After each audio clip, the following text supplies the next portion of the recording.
And more analysis on the guidelines of the property protection. Joining us here in the studio is Mr. Chen Jiahe, Chief Strategist from Xinda Securities. Good evening, Jiahe. Good evening.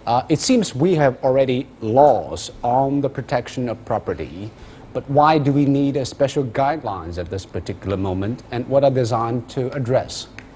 Well, this country have started the market economy less than 40 years ago, so we're still lacking many areas. Now the central government sets this new policy and says we will keep on focusing about that. So if you look into details of this whole work, the first and the second section, it got 11 sections totally. The first and second said we must protect property rights, just make sure we will do that, so give people confidence. From the third to the sixth, these four sections tell you that we will build better legal system, better legal procedure, more policy, and completing these policies. So use the 4 sections out of 11 to do this. And then the 7th and the 8th said we will standardize and monitor local government power and the public power.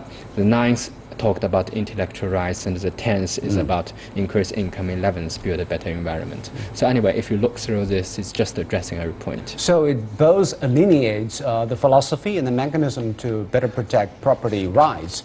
But what do you think is the biggest challenges in terms of the protection, especially of non-public properties?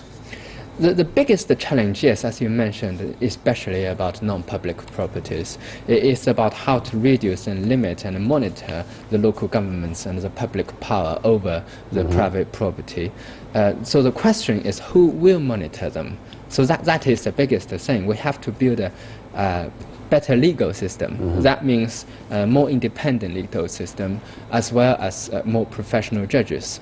Also, we need to tackle the corruption problem. That's also an issue within this country. So we need more systems like anti-corruption bureau, direct report system, investigation system, these kind of things. There is also a small challenge, which is that when you read into details of the policies and laws, sometimes you see one of them is different from the other. So we have to complete the whole system, make sure that you can just read the file, you don't find something different in another file. So we got to improve it along the way. Along the way, yes. Thank you very much, Jiahe, for your analysis.